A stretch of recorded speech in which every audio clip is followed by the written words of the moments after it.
fuzzy pants. Lay down. Lay down.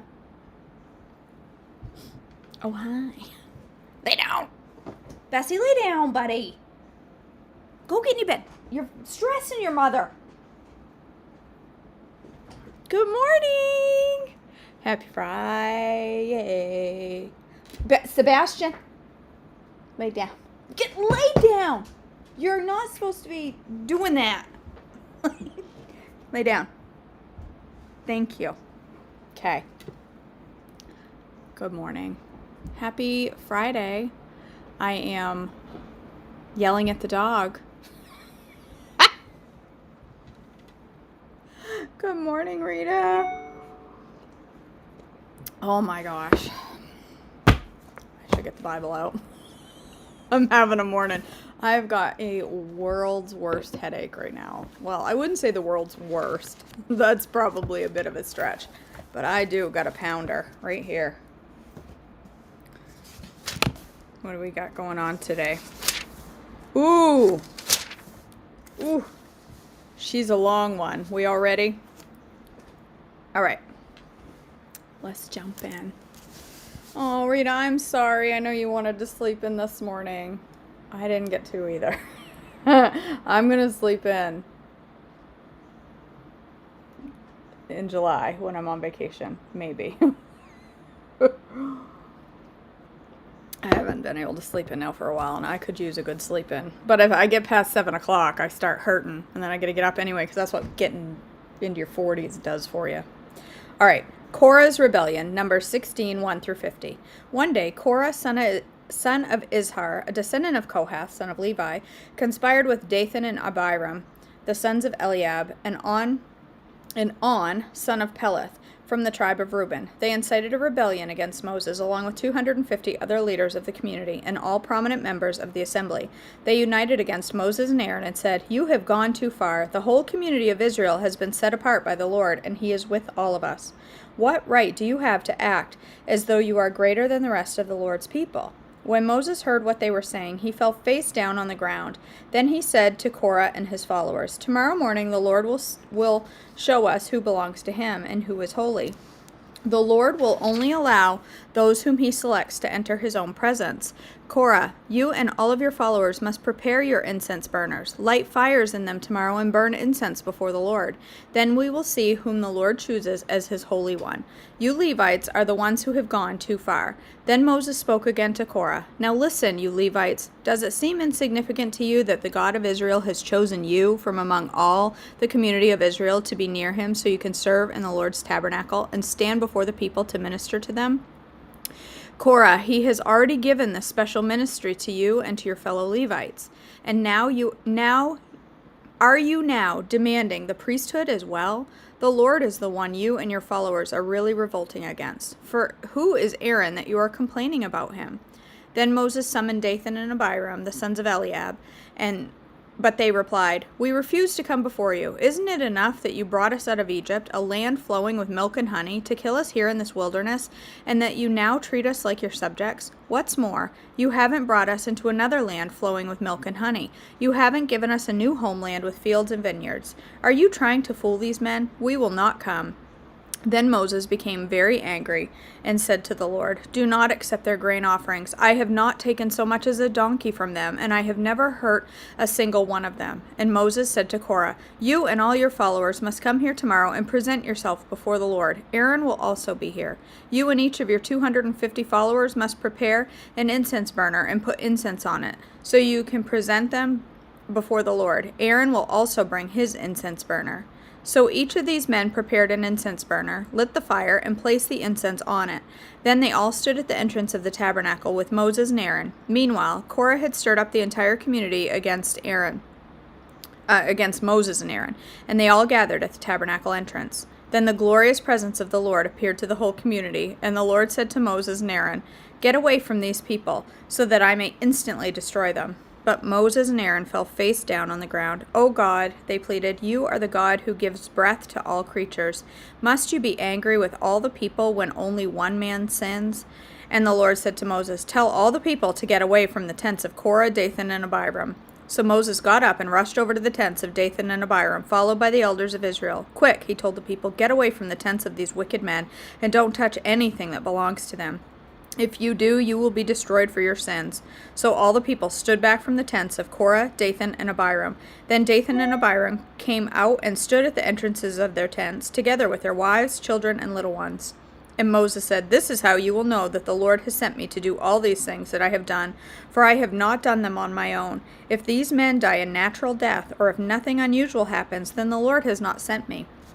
But if the Lord does something entirely new, and the ground opens its mouth and swallows them and all of their belongings, and they go down alive into the grave, then you will know that these men have shown contempt for the Lord." He had hardly finished speaking the words when the ground suddenly split open beneath them. It's not funny. I'm just picturing Korah, Dathan, and Abiram, and they'd be like, "Do we run, or should we just stand here? Like, what do we do?" I think I'd be running. Not that you can outrun God, but I think I'd be like, I'm gonna move. The earth opened its mouth and swallowed the men, along with their households and all of their followers who were standing with them, and everything they owned. So they went down alive into the grave, along with their belongings. The earth closed over them, and they all vanished from among the people of Israel. We talk about miracles and stuff, like how it would be amazing to see this or that. I skim over that one a lot. Can you imagine being there and the ground opens and swallows somebody up? Listen, if you are in the camp with Moses and the ground opens up and swallows 3 people, their families, and their followers, and closes over them, and you don't stand in awe and you continue to complain about only having manna to eat, you have lost your darn mind. That's all I have to say about that. Be scared. That's what I am saying. The earth closed over them, and they all vanished from among the people of Israel. Sebastian.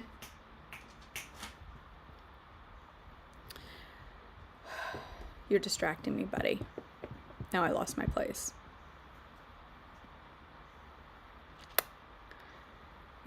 All the people around them fled when they heard their screams. "The earth will swallow us too," they cried.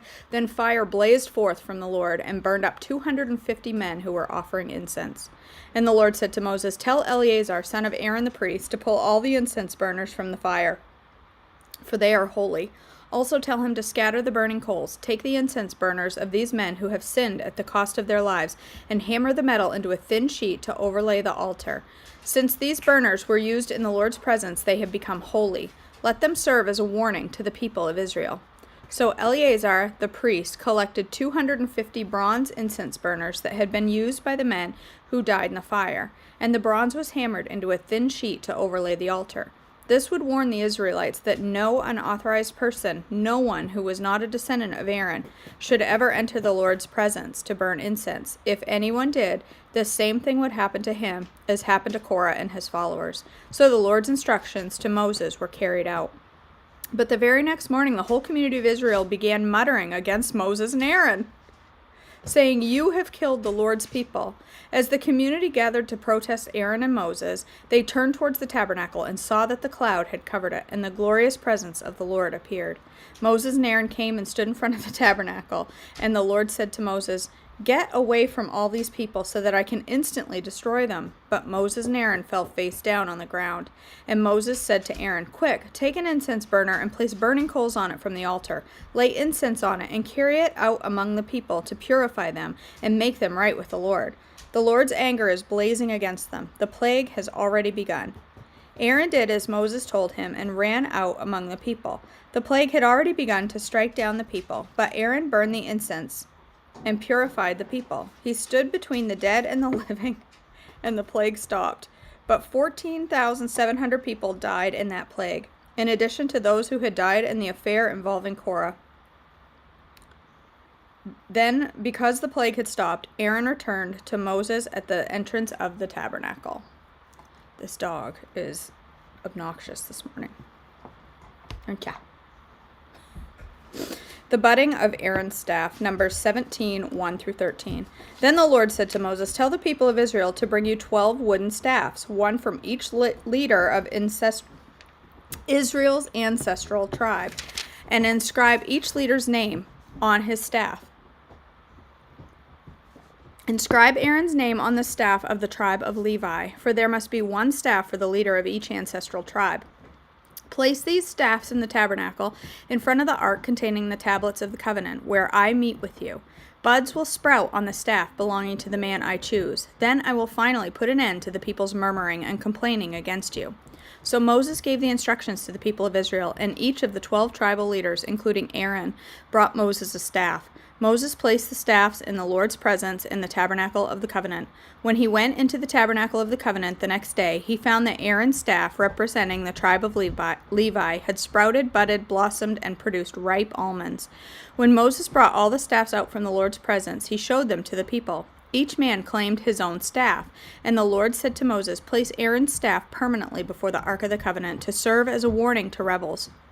This should put an end to their complaints against me and prevent any further deaths." So Moses did as the Lord commanded him. Then the people of Israel said to Moses, "Look, we are doomed. We are dead. We are ruined. Everyone who even comes close to the tabernacle of the Lord dies. Are we all doomed to die?" Duties of priests and Levites, Numbers 18, 1 through 7. Then the Lord said to Aaron, "You, your sons, and your relatives from the tribe of Levi will be held responsible for any offense related to the sanctuary, but you and your sons alone will be held responsible for violations connected with the priesthood. Bring your relatives of the tribe of Levi, your ancestral tribe, to assist you and your sons as you perform the sacred duties in front of the tabernacle of the covenant. But as the Levites go about all their assigned duties at the tabernacle, they must be careful not to go near any of the sacred objects or the altar. If they do, both you and they will die. The Levites must join you in fulfilling their responsibilities for the care and maintenance of the tabernacle, but no unauthorized person may assist you. You yourselves must perform the sacred duties inside the sanctuary at the altar. If you follow these instructions, the Lord's anger will never again blaze against the people of Israel. I myself have chosen your fellow Levites from among the Israelites to be your special assistant. They are a gift to you, dedicated to the Lord for the service in the tabernacle. But you and your sons, the priests, must personally handle all the priestly rituals associated with the altar and with everything behind the inner curtain. I am giving you the priesthood as your special privilege of service. Any unauthorized person who comes too near the sanctuary will be put to death." Support for the priests and Levites. Every time I read something like that and I think, wow, to be the people that God chose to do that, like, that has to be an amazing feeling that they were chosen to be the ones behind the curtain. And then I stop and think that, you know what? We're all chosen. We all are chosen for something. Every one of us, not just Aaron and his sons, each one of us is chosen for something different. That just happened to be their task. It's not that he was more special than anyone else. That's just the task that God chose for him. And we've all been chosen for something. Support for the priests and Levites, Numbers 18, 8 through 32. The Lord gave these further instructions to Aaron. I myself have put you in charge of the holy offerings that are brought to me by the people of Israel. I have given all these consecrated offerings to you and your sons as your permanent share. You are allotted to the portion of the most holy offerings that is not burned on the fire. This portion of all the most holy offerings, including the grain offerings, sin offerings, and guilt offerings, will be most holy, and it belongs to you and your sons. You must eat it as a most holy offering. All the males may eat of it, and you must treat it as most holy. All the sacred offerings and special offerings presented to me when the Israelites lift them up before the altar belongs to you. I have given them to you and your sons and daughters as your permanent share. Any member of your family who is ceremonially clean may eat of these offerings.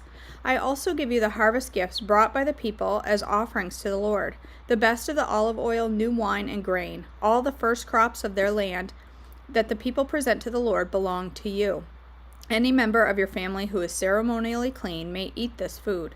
Everything in Israel that is specially set apart for the Lord also belongs to you.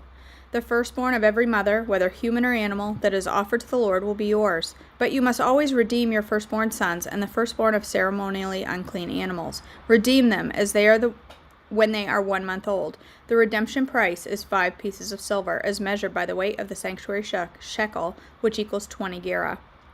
However, you may not redeem the firstborn of cattle, sheep, or goats. They are holy and have been set apart for the Lord. Sprinkle their blood on the altar and burn their fat as a special gift, a pleasing aroma to the Lord. The meat of these animals will be yours, just like the breast, the right thigh, that are presented by lifting them up as a special offering before your altar. Yes, I am giving you all these holy offerings that the people of Israel bring to the Lord. They are for your sons and daughters, to be eaten as your permanent share. This is an eternal and unbreakable covenant between the Lord and you, and it applies to your descendants. And the Lord said to Aaron, you priests will receive no allotment of land or share of property among the people of Israel. I am your share and your allotment. As for the tribe of Levi, your relatives, I will compensate them for their service in the tabernacle. Instead of an allotment of land, I will give them the tithes from the entire land of Israel. From now on, no Israelites, except priests or Levites, may approach the tabernacle. If they come too near, they will be judged guilty and will die. Only the Levites may serve at the tabernacle, and they will be held responsible for any offenses against it. This is a permanent law for you, to be observed from generation to generation. The Levites will receive no allotment of land among the Israelites, because I have given them the Israelites' tithes, which have been presented as sacred offerings to the Lord. This will be the Levites' share. That is why I said they would receive no allotment of land among the Israelites. The Lord also told Moses, give these instructions to the Levites. When you receive from the people of Israel the tithes I have assigned as your allotment, give 1/10 of the tithes you receive, a tithe of the tithe,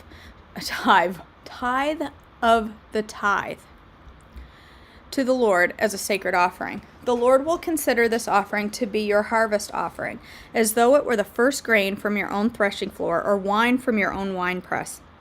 You must present 1/10 of the tithe received from the Israelites as a sacred offering to the Lord. This is the Lord's sacred portion, and you must present it to Aaron the priest.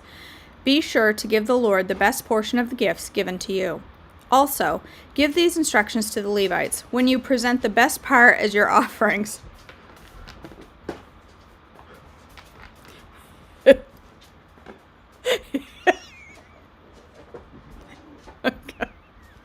Sebastian.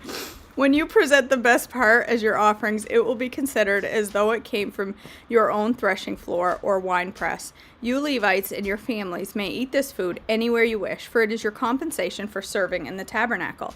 You will not be considered guilty for accepting the Lord's tithes if you give the best portion to the priests, but be careful not to treat the holy gifts of the people of Israel as though they were common. If you do, you will die. Silly dog. What are you doing? What are you doing? He wants to play this morning. Usually he sleeps and snores pretty hard in the morning. Not this morning. He's foolish. All right. Let's move on to Trim Healthy Mama, 100 Days of Inspiration. We are on day 63. I don't want that one either. He's bringing me every toy he has. All right.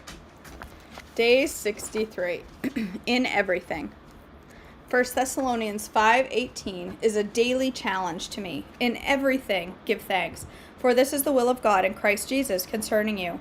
I remember the first time I really faced this challenge. I was newly married and pregnant with our first baby. Colin and I were already in full-time work for the Lord, and the mission organization we were sent a team to the we were sent with a team, and the mission organization we were with sent a team to the Philippines. They felt I should stay back because they did not know what circumstances would await them, but they sent my husband ahead. It would be fine if I knew he was coming back at a certain time, but he went out not knowing when he would return. Would it be months or years? I was devastated. I didn't weep, I heaved. I wondered when my little baby would see his father. As I cried and wallowed in self-pity, God spoke to my heart. Do you want to do my will? Yes, Lord, I answered. Then thank me. I heard God say. Did I want to thank God for my husband leaving? No way. However, I began to thank him in obedience against all of my negative emotions. As I continued to thank him in cold-blooded faith, victory gradually came into my soul. I continued to walk in victory until the day my husband came home, which was after the baby was born, but sooner than I thought. Obedience to God's principles always brings victory.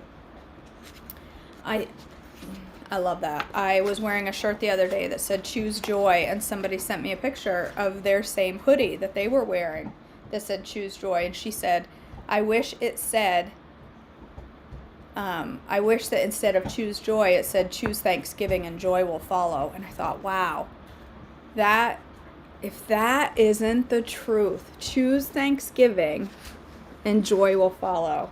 It's not easy to always be thankful for some things. But if we're thankful, no matter the circumstances, joy will follow. That's pretty powerful.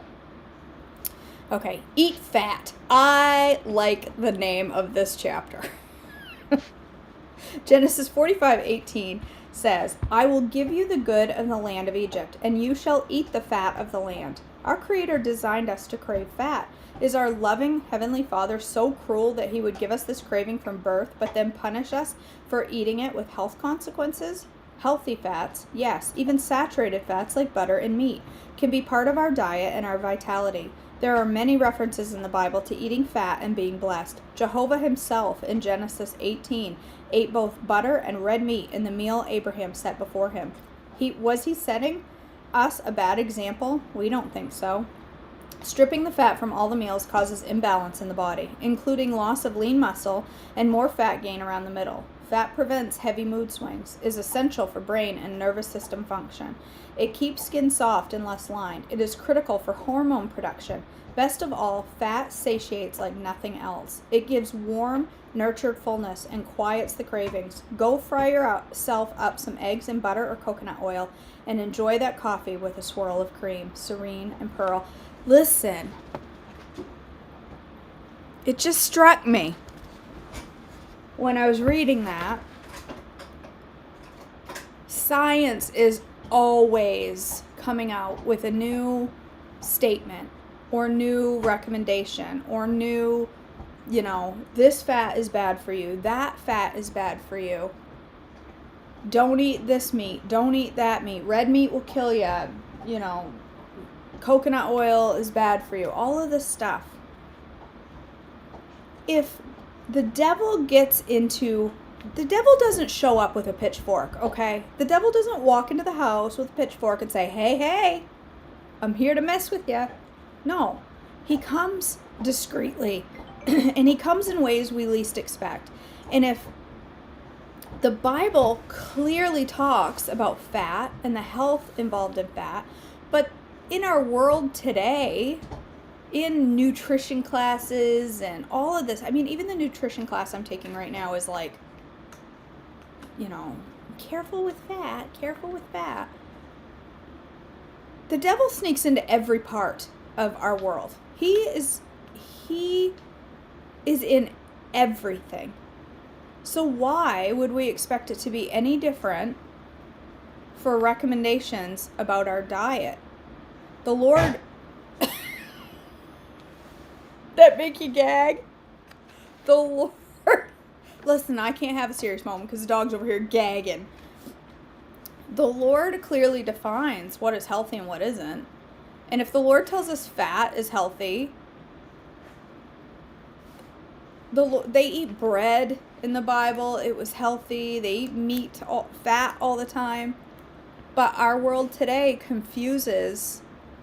It's not just people. It's the devil. He throws confusion into everything. So he's also going to throw confusion into what true nutrition is. And you're going to have opinions from all different types of specialists saying vegan is the only way to be, plant protein and all that, only way to go. You're going to have people that only eat fats. You're going to have people that only eat carbs. You're going to have science telling you all different things when the answers are right here in the Bible. But we let the devil confuse everything. And I'm constantly reminded that I constantly remind myself that the devil doesn't walk in with a pitchfork. He's not, he's not standing in front of us going, here I am to mess things up. He comes in ways we don't expect. That's why we have to always be mindful of everything. Are you all right? What is going on? Lay down. The dog is pushing my buttons this morning. All right. Celebrate. I'm chatty. Celebrate with friends. If you want to find out who's lonely and desperate around Valentine's Day, check out any social network.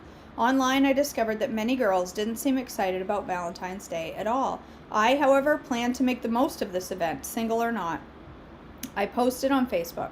Why, when I Google ideas for single girls' Valentine's party, I find things like single awareness party or anti-Valentine's party. Single awareness sounds like you're desperate. Anti-Valentine's sounds like you're bitter and want to be left alone. Both take it to the extreme. I also read reasons why every single girl hates Valentine's Day. What? This girl is single and she loves it. I like to think, who knows if this is my last Valentine's Day being single. I'm going to make the most by celebrating it with my friends. But I can also look forward to when I'm no longer single and I will be celebrating it differently. You can have a healthy desire without being depressed about it. Either way, I know that Valentine's Day is always going to be a good one. Have a party, dress up, take pictures, play games, dance, eat chocolate, make crafts, and watch chick flicks. Be happy. If the greatest career for a woman is a homemaker, we should always look forward to finding the man that we will spend the rest of our lives with. Always hope, pray, and wait, but never sit around and doing nothing in the meantime. Good night. You are crazy this morning. Get over here, sit down before you break a leg.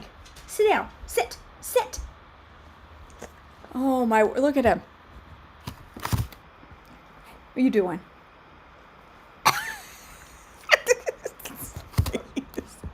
He wants his mama this morning, don't ya? Crazy dog. It's because I got him up at 5:15 instead of letting him sleep until 7 like I usually do. Okay, my stomach is growling. Don't know if you could hear that, but it was grumbling pretty loud, so I'm going to go make breakfast.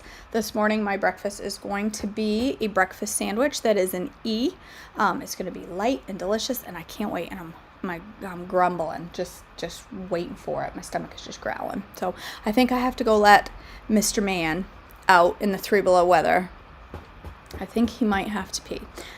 We have a rental minivan in our yard today, and so I think that's what he wants to do. He wants to go out and sniff the minivan to see who it is, because he doesn't understand why there's a strange vehicle in our yard. So, all right, you guys, I will see you shortly for breakfast, hopefully not too long, and we will have some breakfast together. All right, you guys, have a great day. I love y'all. Bye.